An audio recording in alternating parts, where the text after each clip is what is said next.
الحمد لله رب العالمين والصلاة والسلام على أشرف الأنبياء وسيد المرسلين نبينا محمد بن عبد الله الأمين وعلى آله وصحبه أجمعين، أما بعد.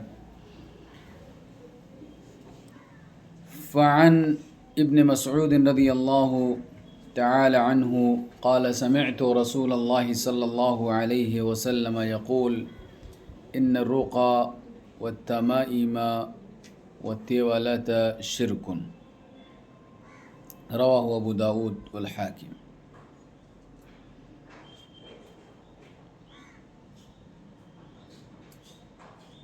محترم سامعین و سامعات،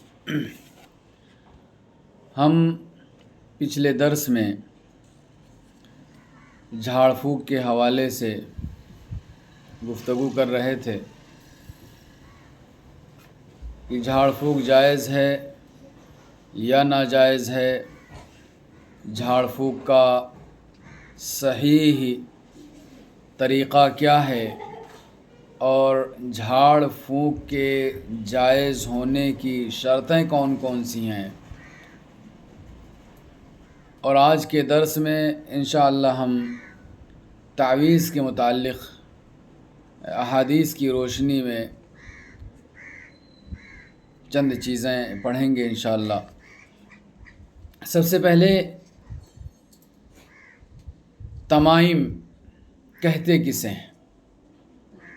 تمائم یہ تمیمتن کی جمع ہے، اور تمیمہ کہتے ہیں ہر اس چیز کو جو گلے میں یا بدن کے کسی بھی حصے میں باندھا جائے، لٹکایا جائے، چاہے وہ تعویذ کی شکل میں ہو یا گھونگھے کی شکل میں ہو یا دھاگے کی شکل میں ہو یا جس بھی شکل میں ہو، یہ عقیدہ رکھ کر کے کہ یہ تعویذ یا یہ گھونگھا یا یہ دھاگا پریشانیوں کو ٹالے گا، بیماری کو ختم کرے گا اور ہمیں فائدہ پہنچائے گا.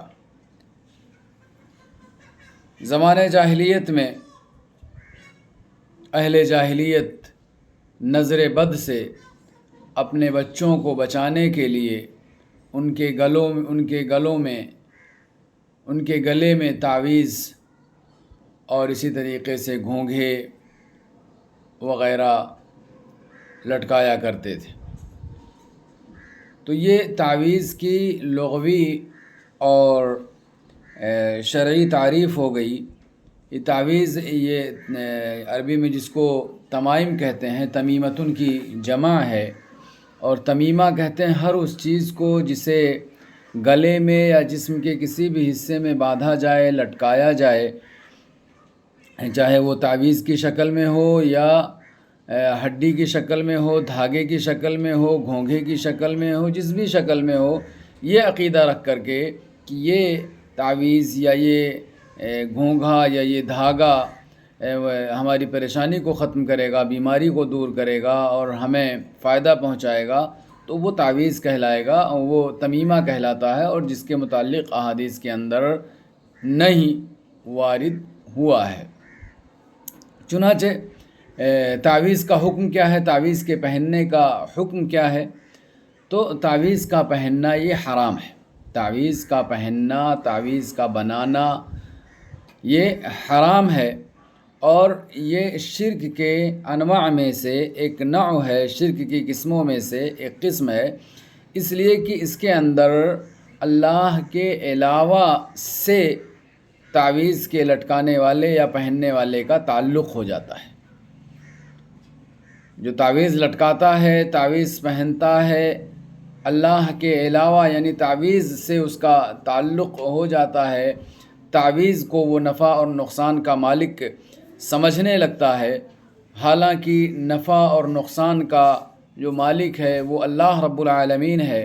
بلا اللہ رب العالمین کے چاہے، بلا اللہ رب العالمین کی مشیت کے کوئی بھی پریشانی نہ تو دور ہو سکتی ہے اور نہ ہی کوئی بھلائی یا کوئی فائدہ انسان پا سکتا ہے. جیسا کہ ابن مسعود رضی اللہ تعالی عنہ سے مروی ہے، کہتے ہیں کہ میں نے اللہ کے رسول صلی اللہ علیہ وسلم نے فرمایا کہ رقیہ، وہ رقیہ مراد ہے اس سے جس میں شرکیہ کلمات پائے جائیں، شرکیہ کلمات پائے جائیں، یا رقیہ کرنے والا یا کروانے والا رقیہ ہی کو، یعنی جھاڑ پھونک کو ہی مؤثر سمجھ لے اور جھاڑ پھونک کے متعلق یہ عقیدہ رکھے کہ یہ بذات خود فائدہ پہنچاتا ہے، تو پھر وہ شرک ہوگا۔ تو اللہ کے نبی نے فرمایا ان الرقا، جھاڑ پھونک کرنا، والتمائم، اسی طریقے سے تعویذ، اور والتولۃ شرکن، اور تولا یعنی جو عمل کرواتے ہیں لوگ، کسی کے دل میں اپنی محبت ڈالنے کے لیے لوگوں کے پاس جاتے ہیں، دعا کرواتے ہیں، تعویذ بنواتے ہیں، کچھ لکھا کر کے یا کسی چیز میں دعا کرا کے لا کے کھلا دیتے ہیں، تو یہ اس کو تولا کہتے ہیں۔ تو یہ سب کیا ہے؟ شرکیہ عمل ہے، اللہ کے نبی صلی اللہ علیہ وسلم نے فرمایا۔ تو اس میں جھاڑ پھونک کو بھی اللہ کے نبی نے شرک کہا ہے۔ تو کون سا جھاڑ پھونک مراد ہے؟ ہر جھاڑ پھونک نہیں، وہ رقیہ جو شریعت کی روشنی میں کی جائے، جو ادعیہ ماثورہ قرآنی آیات کے ذریعے کی جائے، اللہ کے نبی صلی اللہ علیہ وسلم کی حدیثوں یا اللہ کے نبی صلی اللہ علیہ وسلم سے جو دعائیں وارد ہیں ان دعاؤں کو پڑھ کر کے جو رقیہ کیا جائے، وہ شرک نہیں ہوگا، ہے نا۔ رقیہ شرک کب ہوگا؟ جب شرکیہ کلمات کے ذریعے جھاڑ پھونک کیا جائے گا، یا جھاڑ پھونک کرانے والا یہ عقیدہ رکھے گا کہ یہ جھاڑ پھونک بذات خود مؤثر ہے، یہی شفا دیتا ہے، یہی بیماری کو دور کرتا ہے اور یہی فائدہ پہنچاتا ہے، تو پھر وہ شرک ہو جائے گا۔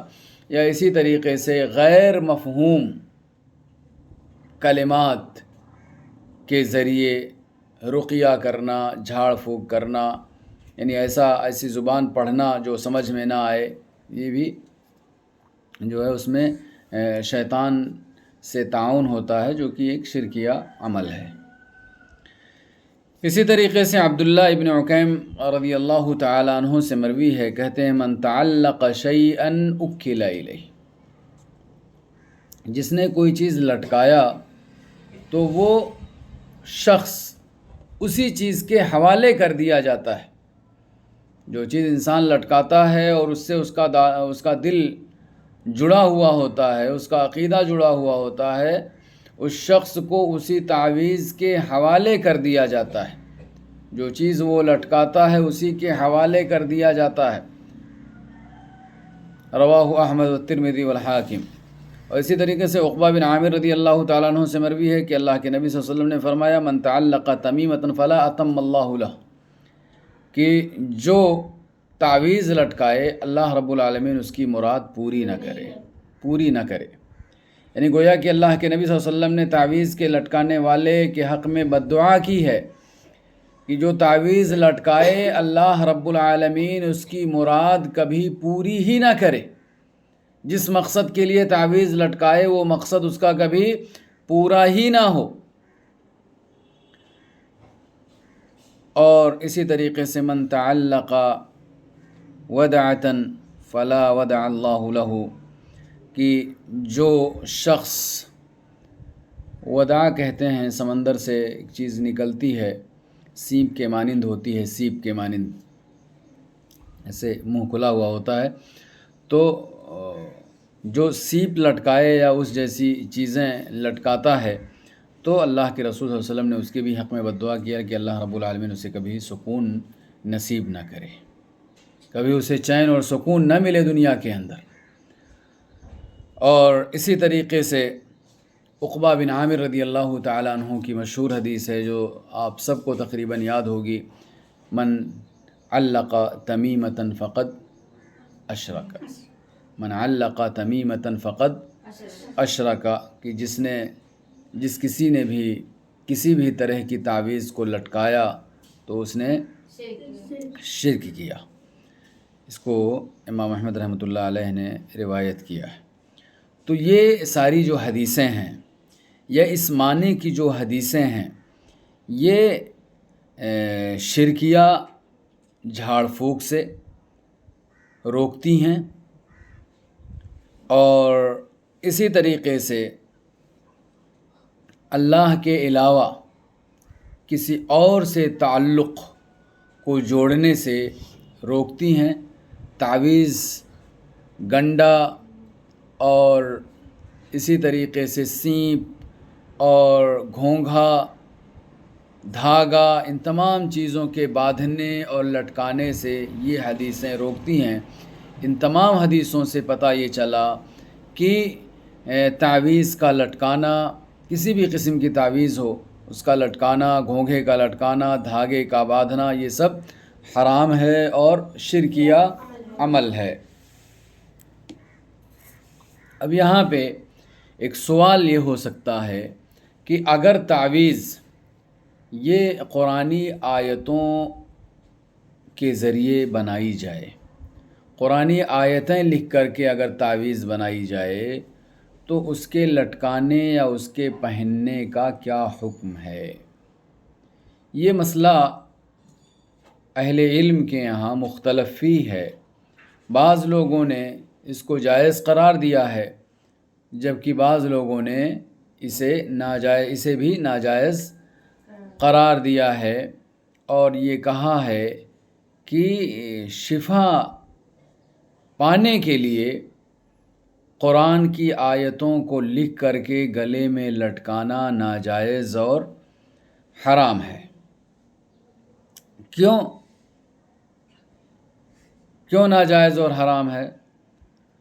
اس لیے کہ جو احادیث کے اندر نہیں وارد ہوا ہے، جو ممانعت آئی ہے تعویذ کے پہننے سے، وہ حدیثیں عام ہیں۔ وہ حدیثیں کیا ہیں؟ عام ہیں۔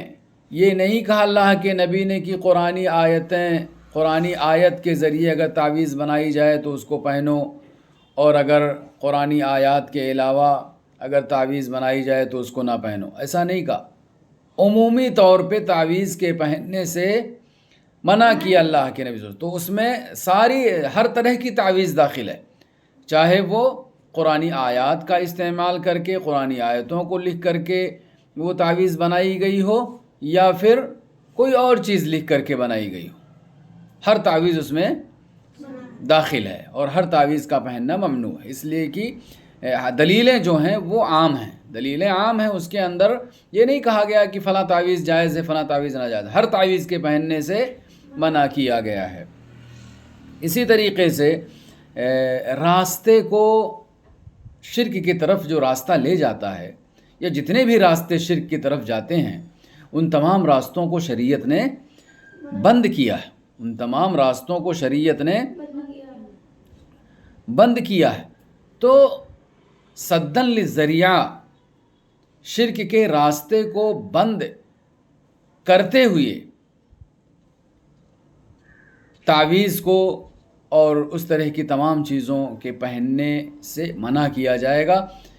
یہ کہیں ایسا نہ ہو کہ آج قرآن کی آیتوں کو لکھ کر کے لٹکا رہا ہے، کل دوسری چیزوں کو لکھ کر کے لٹکانے لگے گا۔ جب انسان کو عادت بن جائے گی اور انسان کے دل اور عقیدے میں یہ بات سما جائے گی کہ جب میں تعویذ پہنتا ہوں تو مجھے سکون ملتا ہے، اور میرا دل دماغ درست رہتا ہے، اور بیماری سے میں محفوظ رہتا ہوں، تو وہ تعویذ بنا پہنے وہ چل ہی نہیں پائے گا۔ تو شریعت نے کہا کہ نہیں، کسی قسم کا تعویذ نہیں پہن سکتے ہیں، چاہے وہ قرآن کی آیتوں کو لکھ کر کے بنائی گئی ہو یا کوئی اور چیز لکھ کر کے بنائی گئی ہو۔ اسی طریقے سے تیسری جو چیز ہے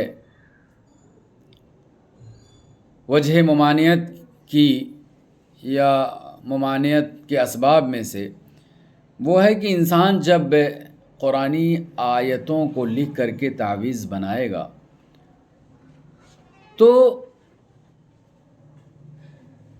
قرآنی آیات کی بے حرمتی ہوگی، قرآنی آیات کی بے حرمتی ہوگی، اس کو وہ حفاظت سے رکھ نہیں پائے گا، یا وہ تعویذ پہننے والا ایسی جگہوں پہ جائے گا جو جگہیں پاک بھی ہو سکتی ہیں اور ناپاک بھی ہو سکتی ہیں، بیت الخلاء میں بھی جائے گا، حمام میں بھی جائے گا، گندی جگہوں پہ بھی جائے گا، گندا کام بھی کرے گا، تو اس طریقے سے قرآنی آیات کی بے حرمتی ہوگی۔ اگر وہ قرآنی آیات کو تعویذ بنا کر کے پہن رہا ہے تو قرآنی آیات کی بے حرمتی، قرآن کی بے حرمتی ہوگی۔